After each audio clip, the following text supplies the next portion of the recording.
Hello friends, welcome back to my channel. ఇవాల్టి మన tasty recipe మామిడికాయ పులిహోర. పులిహోర అనగానే అందరూ కూడా నిమ్మకాయ పులిహోర, చింతపండుతో చేసే పులిహోరనే గుర్తొస్తుంది.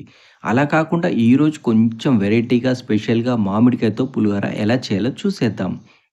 ఇప్పటివరకు మా ఛానల్‌ని సబ్స్క్రైబ్ కూడా చేసుకోండి. ముందుగా ఈ మామిడికాయ పులిహోర చేయాలంటే కావాల్సింది మామిడికాయలు. నేనైతే 2 చిన్న సైజు మామిడికాయలని ఇలా తీసుకున్నాను. ఇలా తీసుకున్న మామిడికాయలన్నీ కూడా శుభ్రంగా ఒకసారి వాష్ చేసుకోండి. ఇలా వాష్ చేసుకున్న తర్వాత మామిడికాయ పై పొట్టంతా కూడా ఇలా పీల్ చేసుకోండి. ఇలా పీల్ చేసుకున్న తర్వాత ఈ మామిడికాయలు 2 కూడా తురుముకోండి. ఇలా తురుముకున్న తర్వాత దీన్ని ఒక పక్కన ఉంచండి. ఎప్పుడైనా సరే మామిడికాయలు ఇలా తురుముకొని చేస్తేనే చాలా అంటే చాలా టేస్టీగా ఉంటాయి. చాలామంది ఇలా తురమటం ఇబ్బందిగా అనిపించేవాళ్ళు మిక్సీ జార్‌లో వేసి గ్రైండ్ చేస్తూ ఉంటారు. అలా అయినా చేసుకోవచ్చు. మీకు ఏది ఇబ్బంది లేకుండా ఏది త్వరగా అయిపోతుందో అలా చేసుకోండి. ఎలా చేసుకున్న టేస్ట్ మాత్రం చాలా బావుంటుంది. మా ఈ ఛానల్ పేజ్‌లోనే సేమియా పులిహోర రెసిపీ కూడా ఉంటుందండి. ఒక్కసారి ట్రై చేయండి. లింక్ డిస్క్రిప్షన్‌లో పెడతాను. ఇలా తురుముకున్న మామిడికాయ తురుమంతా కూడా ఒక ప్లేట్‌లో పెట్టి పక్కనుంచండి. ఇలా ప్రిపేర్ చేసుకున్న ఈ మామిడికాయ పులిహోర పూజలో కానివ్వండి, వ్రతాల్లో కానివ్వండి, ఎటువంటి ఫెస్టివల్ వచ్చినా సరే, ఇంట్లో ఎటువంటి ఫంక్షన్ ఉన్నా సరే, ఇది చాలా quick and easy rice recipe అని కూడా చెప్పుకోవచ్చు. ఇప్పుడు ఇలా రెడీ చేసుకున్న ఈ తురుము పక్కన పెట్టుకున్న తర్వాత, ఇప్పుడు రైస్‌ని సిద్ధం చేసుకుందాం. ముందుగా ఇలా రైస్ అంతా కూడా నానబెట్టుకోండి. నేనైతే ఒక కప్పు రైస్ తీసుకున్నాను. ఒక కప్పుకి ఒక 2 కప్పులు వాటర్ ఏస్తే సరిపోతుంది.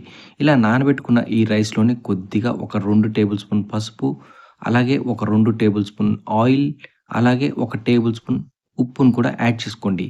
సాల్ట్ అనేది మీ రుచికి తగ్గట్టుగా యాడ్ చేసుకోండి. ఇలా ఆయిల్ వేయటం వల్ల రైస్ అనేది పొడి పొడిలాడుతూ చక్కగా ఉంటుంది. ఇలా ఇవన్నీ వేసుకున్న తర్వాత రైస్‌ని ఒక 10 నిమిషాల పాటు ఉడికించండి. ఇలా పసుపు, ఉప్పు 2 ముందే రైస్‌లో వేయటం వల్ల ఉప్పు మరియు పసుపు రైస్‌కంతా చక్కగా పడుతుంది. మీరు తర్వాత కలుపుకునేటప్పుడు చాలా ఈజీగా అయిపోతుంది. కాబట్టి ముందే ఇలా వేసి ఉడికించుకోండి. చూసారు కదా! రైస్ అంతా ఒక 10 నిమిషాల పాటు ఉడికిన తర్వాత ఇలా పొడి పొడిలాడుతూ ఎంత చక్కగా వచ్చిందో, ఇప్పుడు ఈ రైస్‌ని కూడా ఒక పక్కన పెట్టేసుకోండి. ఇప్పుడు ఈ రైస్‌లోకి తాలింపు ఎలా వేయాలో చూద్దాం. ముందుగా స్టవ్ పైన ఒక పెద్ద బాండ్లీ పెట్టుకోండి. లేదంటే ఒక పాన్ పెట్టుకోండి. అందులో ఒక 2 లేదా 3 టేబుల్ స్పూన్ ఆయిల్ యాడ్ చేసుకోండి. ఆయిల్ బాగా హీట్ అయిన తర్వాత ఇందులోనే 2 లేదా 3 టేబుల్ స్పూన్ తాలింపు గింజల్ని యాడ్ చేయండి. పులిహోర అంటే ఎప్పుడైనా సరే తాలింపు గింజలు వేస్తేనే టేస్ట్ ఎక్కువగా ఉంటుంది. ఇలా తాలింపు గింజలు వేసుకున్న తర్వాత ఇందులోనే ఒక కప్ అంటే ఒక 50 గ్రామ్స్ పల్లీలను కూడా యాడ్ చేసుకోండి. పల్లీలు కొంచెం ఎక్కువగా వేసుకున్నా ఏమీ ఇబ్బంది లేదండి. ఇలా వేసుకున్న తర్వాత ఇవన్నీ కూడా లైట్‌గా వేయించుకోండి. ఇలా వేయించుకునేటప్పుడు ఖచ్చితంగా స్టవ్‌ని లో ఫ్లేమ్‌లో ఉంచి వేయించండి. అదేవిధంగా ఇందులోనే 3 లేదు 4 గ్రీన్ చిల్లీస్ అలాగే రెడ్ చిల్లీస్‌ని కూడా యాడ్ చేసుకోండి. ఇలా యాడ్ చేసుకున్న తర్వాత ఒకసారి బాగా మిక్స్ చేసుకొని ఇందులోనే ఒక టేబుల్ స్పూన్ జీలకర్రను కూడా యాడ్ చేయండి. ఇలా వేసుకున్న తర్వాత ఒకసారి బాగా మిక్స్ చేసుకొని లైట్‌గా ఇలా ఫ్రై చేసుకోండి. ఇలా ఫ్రై చేసుకున్న తర్వాత ఇందులోనే కొద్దిగా కర్రీ లీవ్స్ అంటే కరివేపాకును కూడా యాడ్ చేసుకోండి. కరివేపాకు ఎంత వేస్తే అంత రుచిగా ఉంటుంది మన ఈ పులిహోర. ఇలా అంతా వేసుకున్న తర్వాత ఇందులోని కొద్దిగా ఇంగువ, అలాగే కొద్దిగా పసుపును కూడా యాడ్ చేసుకోండి. ఇలా యాడ్ చేసుకున్న తర్వాత ముందుగా తురిమి పక్కన పెట్టుకున్న ఈ మామిడికాయ తురుము అంతా కాదండి, కొద్దిగా ఒక 60-70% తురుమును మాత్రమే ఇందులో యాడ్ చేసుకోండి. ఇలా యాడ్ చేసుకున్న తర్వాత ఈ మామిడికాయ తురుమంతా కూడా సాఫ్ట్‌గా, మెత్తగా ఉడికే వరకు ఉడికించండి. ఇందులో ఎటువంటి వాటర్‌ని యాడ్ చేయాల్సిన అవసరం లేదండి. ఈ తాలింపులోనే వేగిపోతుంది. ఈ మామిడికాయ తురుమంతా కూడా మెత్తగా అయ్యే వరకు ఇలా ఉడికించండి. ఇలా ఉడుకుతున్న సమయంలోనే ఇందులో కొద్దిగా కావాలి అనుకుంటే సాల్ట్‌ని కూడా యాడ్ చేసుకోండి. ఆల్రెడీ రైస్‌లో వేసాం కాబట్టి ఇందులో వేయాల్సిన అవసరం లేదు. ఇప్పుడు ఇందులో ఇలా సాఫ్ట్‌గా ఉడికిన తర్వాత కొద్దిగా మిరియాలను కూడా యాడ్ చేయండి. నేనైతే మిరియాలని లైట్‌గా క్రష్ చేసి వేసుకున్నాను. మీ దగ్గర పౌడర్ ఉన్నా సరే వేసుకోండి. ఇలా అంతా వేగిన తర్వాత ముందుగా ఉడికించి పక్కన పెట్టుకున్న ఈ రైస్ అంతా కూడా ఇందులో యాడ్ చేసుకోండి. చూసారు కదా! రైస్‌లో ఆయిల్ యాడ్ చేయటం వల్ల రైస్ ఎంత పొడి పొడిలాడుతూ చక్కగా వచ్చిందో.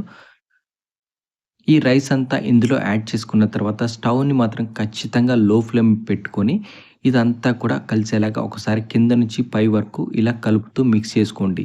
అంతా ఒకసారి కలిపిన తర్వాత స్టవ్ అనేది ఆఫ్ చేసేసేయండి. ఇలా అంతా మిక్స్ చేసుకున్న తర్వాత ఒకసారి ఉప్పు చెక్ చేసుకోండి.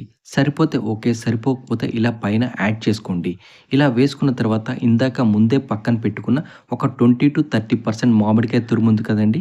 ఆ తురుము అంతా కూడా ఇందులో వేసుకోండి. ఇలా వేసుకున్న తర్వాత ఒకసారి ఈ రైస్‌లో కలిసేలాగా బాగా మిక్స్ చేయండి. ఇలా వేయటం వల్ల మామిడికాయ పులిహోర అనేది చాలా అంటే చాలా రుచిగా ఉంటుంది. తినేటప్పుడు నోట్లో పుల్ల పుల్లగా తగులుతూ చాలా ఎంజాయ్ చేస్తూ తింటారు మన ఈ మామిడికాయ పులిహోర. చూసారు కదండీ! ఎంతో సింపుల్‌గా, క్విక్‌గా, ఈజీగా మామిడికాయ పులిహోరని ఎలా రెడీ చేసుకున్నామో. ఇలా అంతా ప్రిపేర్ చేసుకున్న తర్వాత ఇందులోనే కొంచెం కొత్తిమీర, పుదీనాను కూడా యాడ్ చేసుకోండి. ఇది కేవలం ఆప్షనల్ మాత్రమేనండి. ఇది వేస్తే టేస్ట్ మాత్రం నెక్స్ట్ లెవెల్‌లో ఉంటుంది. నేను మాత్రం ఖచ్చితంగా వేస్తాను. మీకు కావాలి అంటే వేయండి. లేదంటే స్కిప్ చేయండి. చూసారు కదండీ! మామిడికాయ పులిహోర ఎంత సింపుల్‌గా, క్విక్‌గా ఎలా రెడీ చేసుకున్నామో. మీరు కూడా ఒకసారి ట్రై చేయండి. ఇప్పటివరకు లైక్ చేయకపోతే లైక్ చేయండి, షేర్ చేయండి, సబ్స్క్రైబ్ చేయండి. Thank you for watching.